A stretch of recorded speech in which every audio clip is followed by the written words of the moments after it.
मुल्की सियासी मंजरनामे पर एक और पार्टी के उभरने के इम्कानात पैदा हो गए हैं। सीनियर सियासतदान एजाजुल हक ने नई सियासी जमात के क़याम के लिए कोशिशों का फैसला कर लिया है और वो जल्द ही इस सिलसिले में चौधरी निसार, शाहिद खाकान अब्बासी और पीर पगाड़ा समेत कई और सियासी रहनुमाओं से मुलाकातें करने वाले हैं। ये जो प्लान है अभी फ़िलहाल यही सामने आ रहा है। प्रेस कॉन्फ्रेंस भी उन्होंने की, उस हवाले से बात करेंगे।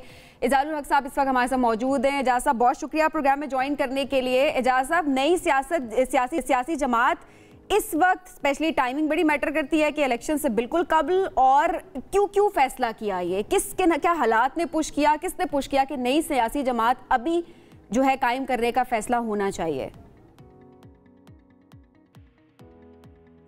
बिस्मिल्लाहिर्रहमानिर्रहीम, बहुत शुक्रिया आपका। सियासी जमात का जिक्र नहीं मैंने किया, सियासी अलायंस का जिक्र किया है कि कुछ जमातों को जो कि अपना एक जी अलायंस की बात कर रहा हूँ, क्योंकि पॉलिटिकल पार्टीज तो ये सब है ना, जिनसे मैं मिल रहा हूँ उनकी अपनी अपनी पॉलिटिकल पार्टीज है, कुछ इंडिविजुअल्स हैं। तो अलायंस की बात इसलिए की है कि इस वक्त मुल्क की जो मौजूदा सूरत हाल है उसमें कुछ लोग लेवल प्लेइंग फील्ड की तलाश में सिर्फ अपनी जमात को सामने रखना चाह रहे हैं और उनको भरपूर अंदाज में सपोर्ट मिल रही है, यानी कि जलसे करने के लिए, जुलूस निकालने के लिए, गवर्नमेंट की सिक्योरिटी मुहैया करने के लिए, यहाँ तक कि उनके जलसों में हुकूमती मशीनरी तक इस्तेमाल की जा रही है। जहाँ कि दूसरी तरफ कोई जमात जो है वो ना बाहर निकल सकती है, ना कोई झंडा उठा सकती है, और एक जमात जो है जो पाकिस्तान की किसी ज़माने में बड़ी जमात होती थी वो एक सूबे तक महदूद होकर रह गई है। तो इस खला को पुर करने के लिए मेरे ख्याल में कुछ ऐसी जमातों की ज़रूरत है, कुछ ऐसे लोगों की ज़रूरत है जिन पे लोग एतमाद करें, जिन पे अवाम एतमाद करें, जिनका एक नज़रिया हो। क्योंकि माजी में आपने देखा कि ये जो PDM का एक वो कहते हैं कि चूचू का मुरब्बा बनाया गया था, उसमें एक जमात ऐसी नहीं थी जो कि नज़रियाती तौर पर एक दूसरे के साथ हमांगी रखती हो। सिर्फ मफादात के लिए, हुकूमत में आने के लिए कोई एक दूसरे को आंसरेबल नहीं था। वज़ीर आज़म अपना बैठे हुए थे, दूसरी जमातों के वज़ीर अपना काम कर रहे थे, और कोई बैरून मुल्क दौरे कर रहा था, कोई अंदरून मुल्क दौरे कर रहा था।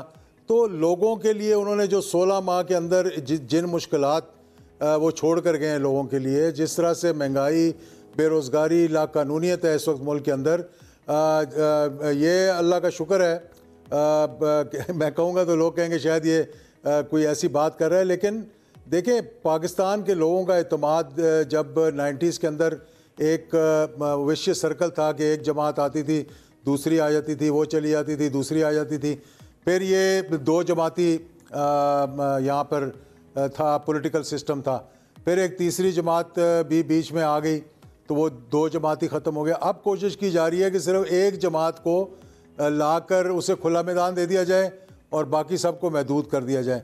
तो अवाम उनको एक्सेप्ट नहीं कर रहे। नहीं, वो एक जमात जलसे करने के शुरू जिसकी आप ज़रा बात कर रहे हैं, आप ज़रा नून लीग का हवाला दे रहे हैं। आपने इससे पहले एक बात की कि हुकूमती मशीनरी का इस्तेमाल हो रहा है। क्या वाकई इसकी वाज़े कोई मिसाल हमारे सामने है कि हुकूमती मशीनरी का इस्तेमाल हो रहा है? अब लाहौर के जलसे को देख लें जाके, वासा की सारी मशीनरी वहाँ इस्तेमाल हो रही थी। आप उनका प्रोटोकॉल देख लें, सारी एलीट और सारे पुलिस की गाड़ियां आगे पीछे जा रही हैं। तो एजाज साहब, इसका क्या मतलब है कि 21 अक्टूबर को लाहौर में फिर हुकूमती मशीनरी इस्तेमाल होगी?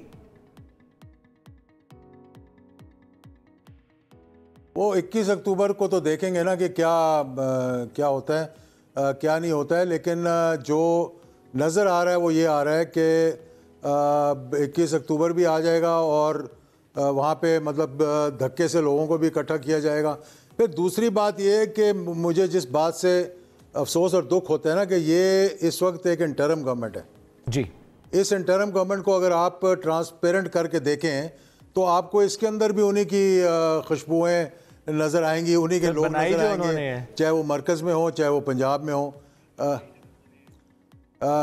उन्होंने बनाई है, लेकिन देखें ये पाकिस्तान की तारीख में कभी नहीं हुआ कि लीडर ऑफ दी अपोजिशन जो है वो पहले से कह दे कि मैं बाद में जब असेंबली ख़त्म हो जाएगी तो मैं इस जमात में शामिल हो जाऊंगा।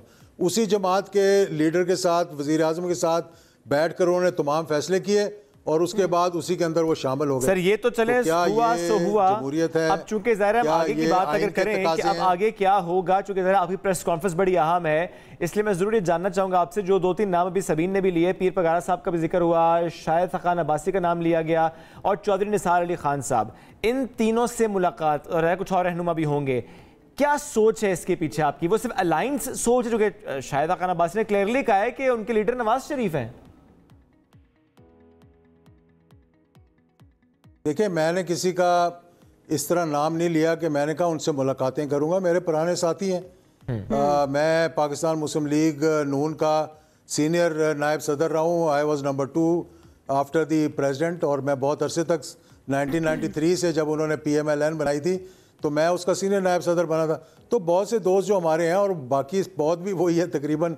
अब जो सामने सियासत के अंदर है, जो 1985 में नॉन पार्टी इलेक्शंस के दौरान जिनकी पनीरी लगाई गई थी या जिनको सामने लाया गया था, तो मकसद इस वक्त ये है कि अवाम इस वक्त एक ऑल्टरनेट मांग रहे हैं, अवाम इस वक्त एक नज़रिया मांग रहे हैं, अवाम इस वक्त एक सिमत मांग रहे हैं। अगर हमने वही कुछ करना है जो हम माजी में करते रहे हैं कि एक को हटा के दूसरे को ले आएं और दूसरे को हटा के वापस से लें और जबरदस्ती लेकर आएं, तो अभी तो देखिए वही नहीं है, तो मैं समझता हूं कि सर वही तो बार-बार भी जिक्र हो रहा है। आप भी कह रहे हैं operation 4th time prime minister इस वक्त जारी है, तो कौन कर रहे हैं फिर ये ऑपरेशन? अब फिर आपकी जमात भी, अगर नई जमात भी आ रही है, सामने आ रही है, अलायंस की सूरत में ही सही, बेशक, कैसे रोकेंगे इस ऑपरेशन को? देखें, पब्लिक ने रोकना है, मैंने तो नहीं रोकना।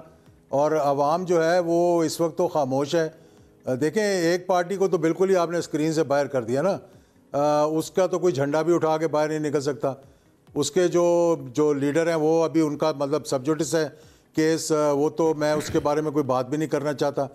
लेकिन कम से कम इस वैक्यूम को किसी ने तो फिल करना है ना सर। वो जो वैक्यूम फिल करने की हम बात कर रहे हैं, अगर आप कहते हैं कि हम नहीं करेंगे तो कोई और कर लेगा, तो इस्तेकाम पाकिस्तान पार्टी क्या थी, पाकिस्तान तहरीक इंसाफ पार्लियामेंटेरियन क्या है, जो ये इस वक्त एक्सपेरिमेंट हो रहे हैं इस वक्त इलेक्शन माहौल में, तो वो क्या है? जरा अगर वो नहीं कामयाब आपकी नजर में, तो आपका ये अलायंस कैसे कामयाब हो जाएगा? देखें, ये अवामी उमंगों के मुताबिक हम बना रहे हैं। हम किसी से ये नहीं कह रहे कि जी लोगों को उठाकर हमारे साथ शामिल करें। ये पॉलिटिक्स परसेप्शंस पे होती है। अब जिन्होंने 16 माह हुकूमत की और लोगों पे इतना बोझ डाला, जिनको लोगों को पीस के रख दिया, उनका परसेप्शन इस वक्त ये है कि लोग उनको वोट नहीं देना चाह रहे। देखें, जो पार्टियां बनाई गई हैं सर, लोगों को तो ये भी नहीं पता कि वोट देना कब है। वो लोग कोई नजर आता है आपको स्वाय 2-4 के? बहुत अहम बात है, लोगों को ये भी नहीं पता कि वोट देना कब है। अगर वोट देना होगा तो लोगों को रास्ता तो बताएंगे कहाँ वोट देना है, जब भी वोट देना है। और अगर नहीं वोट देना तो फिर तो हम और आप इकट्ठे बैठकर देखेंगे। अच्छा एजाज साहब, आपको ये लगता है कि मौजूदा हालात का जो हल है, सोल्यूशन सारा वो इलेक्शंस ही हैं?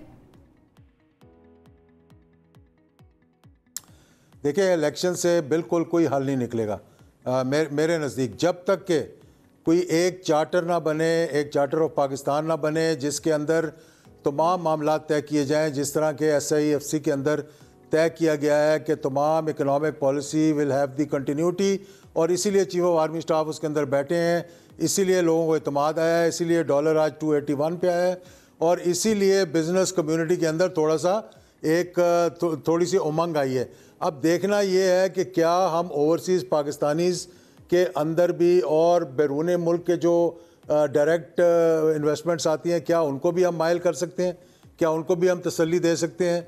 जो ये बातें हो रही हैं कि 25 अरब रुपया आएगा, जो बहुत एक अच्छे अंदाज से जो हमारा ज़मीनों पे काम किया जा रहा है, जिस तरह के उनकी अलॉटमेंट की जा रही है और बैरून मुल्क सरमायाकारों को बुलाया जा रहा है, अगर ये इत्मीनान बहाल हो गया और अगर लोगों को लगा कि हमारी इकॉनमी जो है वो बेहतर सिमत में जा रही है, तो फिर इसको ये नहीं करना पड़ेगा कि आप पॉलिटिक्स और रिवेंज करें। जिस तरह के अभी कहा गया कि मैं आऊँगा तो मैं सबको पकड़ के अंदर कर दूंगा, और फिर एक उनके हमारे साबिक वज़ीर आज़म को भाग के नहीं बल्कि जहाज़ में लंदन जाना पड़ा उनको समझाने के लिए कि भाई अब टैंक के साथ या दीवार के साथ आप सर ना फाड़ें, आप थोड़ा सा इत्तेदाल के साथ चलें।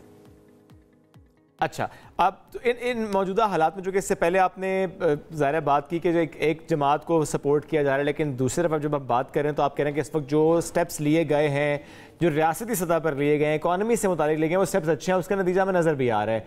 तो ऐसे में हालात फिर दुरुस्त समत में जाते दिखाई दे रहे हैं आपको, और आपको भी लगता है कि जो इस वक्त जनवरी फरवरी की बातें हो रही हैं वाकई हो जाएगा इलेक्शन, या कि आपको लगता है कि नहीं होगा? देखिए, हर चीज़ का जो हल है ना, वो कंटिन्यूटी में और स्टेबिलिटी में है। हम जो भी आपको करना होगा, आपको ये बताना होगा कि ये कंटिन्यूटी इस मुल्क के अंदर आ गई है और ये स्टेबिलिटी अब जो है वो आई है और वो रहेगी। हमारे जो दुश्मन है इस वक्त, अफगानिस्तान का मसला हमारे सर पे, हिंदुस्तान का मसला हमारे ऊपर है, और अब जो कुछ हम देख रहे हैं फ़लस्तीन में हो रहा है, इसका भी एक रिएक्शन पाकिस्तान के अंदर भी आएगा। तो इन जियोपॉलिटिकल स्ट्रेटेजिक मामलात को देखते हुए मैं ये कहता हूँ कि सब बैठें, सब बैठकर ये देखें कि पाकिस्तान के मसाइल क्या हैं, इकोनॉमिक मसाइल क्या हैं, सियासतदानों से उनके हल की तरफ जाए, जुडिशरी इस्टेब्लिशमेंट, सियासतदान सब बैठकर उसके कदोखाल तैयार करके। ये बहुत अहम बात है, चूंकि इससे पहले भी कई रहनुमा ये बात कर रहे हैं कि वो चाहे जुडिशरी है, वो चाहे इस्टेब्लिशमेंट है, चाहे पॉलिटिशियंस हैं, सबको मिलकर बैठकर पाकिस्तान के हवाले से पॉलिसीज बनानी चाहिए, पाकिस्तान की बात करनी चाहिए। एजाजुल हक साहब बहुत शुक्रिया, साथ मौजूद थे।